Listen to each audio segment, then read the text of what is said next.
ಮಕರ ರಾಶಿ. ಈ ಮಕರ ರಾಶಿಯವರಿಗೆ ಸದ್ಯದ ಪರಿಸ್ಥಿತಿನಲ್ಲಿ ಗುರು ಪಂಚಮದಲ್ಲಿ ಇದ್ದಾನೆ. ಪಂಚಮದಲ್ಲಿ ಇದ್ದಾಗ ಧನಲಾಭ ಉಂಟಾಗ್ತಕ್ಕಂಥದ್ದು, ಮಕ್ಕಳಿಗೆ ಅನುಕೂಲ ಅಥವಾ ಮಕರ ರಾಶಿಯವರಿಂದ ಮಕ್ಕಳಿಗೆ ಅನುಕೂಲ ಉಂಟಾಗ್ತಕ್ಕಂಥದ್ದು, ಅದೇ ರೀತಿಯಲ್ಲಿ ವಸ್ತ್ರಾಭರಣ ಲಾಭ ಉಂಟಾಗ್ತಕ್ಕಂಥದ್ದು, ಸ್ತ್ರೀ ಸೌಖ್ಯ ಉಂಟಾಗ್ತಕ್ಕಂಥದ್ದು, ದ್ರವ್ಯ ಲಾಭ ಉಂಟಾಗ್ತಕ್ಕಂಥದ್ದು, ಸರ್ಕಾರದಿಂದ ಅನುಕೂಲ ಉಂಟಾಗ್ತಕ್ಕಂಥದ್ದು, ಸಾಧು ಜನರ ಸಮಾಗಮ ಉಂಟಾಗ್ತಕ್ಕಂಥದ್ದು, ಮನೆಯಲ್ಲಿ ಶುಭ ಕೆಲಸಗಳು ಉಂಟಾಗ್ತಕ್ಕಂಥದ್ದು, ವಿವಾಹ ಅಥವಾ ಪುತ್ರ ಪ್ರಾಪ್ತಿ ಈ ಥರ ಆಗ್ತಕ್ಕಂಥದ್ದು, ವಿದ್ಯಾರ್ಥಿಗಳಿಗೆ ವಿದ್ಯಾಭ್ಯಾಸದಲ್ಲಿ ಅನುಕೂಲ ಉಂಟಾಗ್ತಕ್ಕಂಥದ್ದು, ಉದ್ಯೋಗದಲ್ಲಿರ್ತಕ್ಕಂಥವ್ರಿಗೆ ವ್ಯಾಪಾರಿಗಳಿಗೆ ಅನುಕೂಲ ಉಂಟಾಗ್ತಕ್ಕಂಥದ್ದು, ಇವೆಲ್ಲವೂ ಶುಭ ಫಲಗಳನ್ನು ಮೇ 14ರ ತನಕ ಈ ಮಕರ ರಾಶಿಯವರು ಅನುಭವಿಸ್ತಾರೆ. ತದನಂತರದಲ್ಲಿ ಗುರು ಷಷ್ಠ ಸ್ಥಾನಕ್ಕೆ ಬರ್ತಾನೆ. ಗುರು ಷಷ್ಠಕ್ಕೆ ಬಂದಾಗ ಅಧಿಕ ಧನ ವ್ಯಯ ಉಂಟಾಗ್ತಕ್ಕಂಥದ್ದು, ಮತ್ತು ಅನಾರೋಗ್ಯ ಉಂಟಾಗ್ತಕ್ಕಂಥದ್ದು, ಶತ್ರುಗಳಿಂದ ತೊಂದರೆ ಉಂಟಾಗ್ತಕ್ಕಂಥದ್ದು, ವಿನಾಕಾರಣ ಕುಟುಂಬದಲ್ಲೇ ಆಗಲಿ ಬಂಧು ಮಿತ್ರದಲ್ಲೇ ಆಗಲಿ ಜನಗಳಲ್ಲಿ ಮನಸ್ತಾಪ ಅಥವಾ ಕಲಹ ಉಂಟಾಗ್ತಕ್ಕಂಥದ್ದು, ಏನೋ ಒಂದು ರೀತಿಯಾದಂತಹ ಅಶಾಂತಿಯ ವಾತಾವರಣ ಉಂಟಾಗ್ತಕ್ಕಂಥದ್ದು, ವೃಥಾ ಸಂಚಾರ ಅಂದರೆ ಫ್ರೂಟ್ಲೆಸ್ ಟ್ರಾವೆಲಿಂಗ್ ಅಂತ ಹೇಳ್ತೀವಿ ನಾವು. ಯಾವುದೋ ಕೆಲಸಕ್ಕೆ ಹೋಗಿರ್ತೀವಿ, ಆ ಕೆಲಸ ಆಗೋದಿಲ್ಲ, ಅವತ್ತು ಅಂದ್ಕೊಂಡಿದ್ದ ದಿನ ಆಗಿರೋದಿಲ್ಲ, ಈ ಥರ ಎಲ್ಲ ಆಗ್ತಕ್ಕಂತಹ ಪಾಸಿಬಿಲಿಟಿ ಮೇಯಿಂದ ಆಚೆಗೆ ಆಗ್ತಕ್ಕಂಥದ್ದಿದೆ. ಮತ್ತು ಚಿಂತೆ ಅಥವಾ ದುಃಖ ಉಂಟಾಗ್ತಕ್ಕಂತಹ ಪಾಸಿಬಿಲಿಟಿ ಕೂಡ ಇರುತ್ತೆ. ಆರೋಗ್ಯದ ಕಡೆ ವಿಶೇಷವಾಗಿ ಮಕರ ರಾಶಿಯವರು ಮೇಯಿಂದ ಆಚೆಗೆ ಗಮನವನ್ನು ಕೊಡಬೇಕಾಗುತ್ತೆ. ಇನ್ನು ಶನಿಯ ಬಲವನ್ನು ನೋಡಿದಾಗ ನಾವು ಶನಿ ಸದ್ಯದ ಪರಿಸ್ಥಿತಿನಲ್ಲಿ 2ನೇ ಸ್ಥಾನದಲ್ಲಿ ಇದೆ.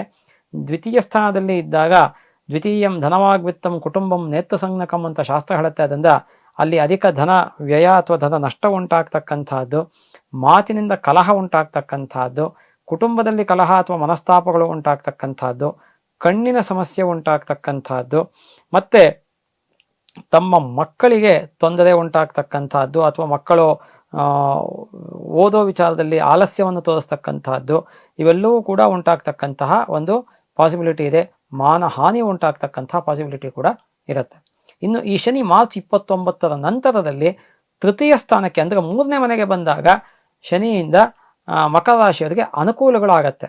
ಹೇಗೆ ಅಂದರೆ ಧನಲಾಭ ಆಗತ್ತೆ ಅವರಿಗೆ, ಮತ್ತು ಸ್ಥಾನ ಪ್ರಾಪ್ತಿ ಆಗ್ತಕ್ಕಂಥದ್ದು, ಯಾವುದೋ ಒಂದು ಸಮಾಜದಲ್ಲೇ ಆಗಲಿ ಎಲ್ಲೇ ಆಗಲಿ ಉದ್ಯೋಗದಲ್ಲೇ ಆಗಲಿ ಒಂದು ಒಳ್ಳೆಯ ಸ್ಥಾನ ಸಿಗ್ತಕ್ಕಂಥದ್ದು, ಮತ್ತು ಉದ್ಯೋಗದಲ್ಲಿ ಲಾಭ ಉಂಟಾಗ್ತಕ್ಕಂಥದ್ದು, ಪ್ರಮೋಷನ್ಸ್ ಅಥವಾ ಇನ್ಕ್ರಿಮೆಂಟ್ಸು, ವ್ಯಾಪಾರದಲ್ಲಿರ್ತಕ್ಕಂಥದ್ದು ವ್ಯಾಪಾರದಲ್ಲಿ ಅನುಕೂಲ ಆಗ್ತಕ್ಕಂಥದ್ದು, ಶತ್ರು ನಾಶ ಆಗ್ತಕ್ಕಂಥದ್ದು, ದ್ರವ್ಯ ಲಾಭ ಉಂಟಾಗ್ತಕ್ಕಂಥದ್ದು, ವಸ್ತ್ರಾಭರಣಗಳ ಲಾಭ ಉಂಟಾಗ್ತಕ್ಕಂಥದ್ದು, ಸೇವಕದಿಂದ ಅನುಕೂಲ ಉಂಟಾಗ್ತಕ್ಕಂಥದ್ದು, ಲೇಬರ್ ಕ್ಲಾಸ್ ಅಥವಾ ವರ್ಕಿಂಗ್ ಕ್ಲಾಸ್ ಯಾರಿರ್ತಾರೆ ಅವರಿಂದ ಅನುಕೂಲ ಆಗ್ತಕ್ಕಂಥದ್ದು, ಇವೆಲ್ಲ ಶುಭ ಫಲಗಳನ್ನು ಮಕರ ರಾಶಿಯವರು ಶನಿಯಿಂದ ಈ ಸಂವತ್ಸರ ಫುಲ್ಲು 2025ರಲ್ಲಿ ಪಡಿತಾರೆ. ರಾಹುವಿನ ಬಲವನ್ನು ನೋಡಿದಾಗ ರಾಹು ಸದ್ಯದ ಪರಿಸ್ಥಿತಿನಲ್ಲಿ ತೃತೀಯ ಸ್ಥಾನದಲ್ಲಿ ಇದ್ದಾನೆ. ಆದ್ದರಿಂದ ತೃತೀಯದಲ್ಲಿ ರಾಹು ಇದ್ದಾಗ ಸೌಖ್ಯ ಉಂಟಾಗುತ್ತೆ, ಯತ್ನಿಸಿದ ಕಾರ್ಯಗಳಲ್ಲಿ ಜಯ ಉಂಟಾಗತ್ತೆ, ಕೀರ್ತಿ ಉಂಟಾಗತ್ತೆ, ಸಣ್ಣ ಪುಟ್ಟ ಪ್ರಯಾಣಗಳು ಉಂಟಾಗ್ತಕ್ಕಂಥದ್ದು. ಆದರೆ ಸಹೋದರರೊಡನೆ ಅಂದರೆ ಅಣ್ಣ ತಮ್ಮಂದು ಅಕ್ಕಂಗಿಯರೊಡನೆ ಸ್ವಲ್ಪ ಮನಸ್ತಾಪಗಳು ಉಂಟಾಗ್ತಕ್ಕಂಥದ್ದು, ಧನಲಾಭ ದ್ರವ್ಯ ಲಾಭ ಉಂಟಾಗ್ತಕ್ಕಂತಹ ಪಾಸಿಬಿಲಿಟಿ ಇರುತ್ತೆ. ಈ ರಾಹು ಮೇ 18ರ ನಂತರ ದ್ವಿತೀಯ ಸ್ಥಾನಕ್ಕೆ ಬರ್ತಾನೆ. ದ್ವಿತೀಯಕ್ಕೆ ಬಂದಾಗ ಅಲ್ಲಿ ಧನ ವ್ಯಯ ಜಾಸ್ತಿ ಆಗತ್ತೆ, ಮತ್ತು ಕುಟುಂಬದಲ್ಲಿ ಕಲಹ ಉಂಟಾಗ್ತಕ್ಕಂಥದ್ದು, ಸ್ವಜನದಲ್ಲಿ ವೈರ ಉಂಟಾಗ್ತಕ್ಕಂಥದ್ದು, ಹಣದ ವಿಚಾರದಲ್ಲಿ ಕಷ್ಟ ಉಂಟಾಗ್ತಕ್ಕಂಥದ್ದು, ಮಾತಿನಿಂದ ತೊಂದರೆಗೆ ಸಿಲುಕೊಳ್ತಕ್ಕಂತಹ ಪಾಸಿಬಿಲಿಟಿ ಕೂಡ ಇರುತ್ತೆ. ಇನ್ನು ಕೇತುವಿನ ವಿಚಾರ ನೋಡಿದಾಗ ಕೇತು ಸದ್ಯದ ಪರಿಸ್ಥಿತಿನಲ್ಲಿ 9ಮ ಸ್ಥಾನದಲ್ಲಿ ಇದ್ದಾನೆ.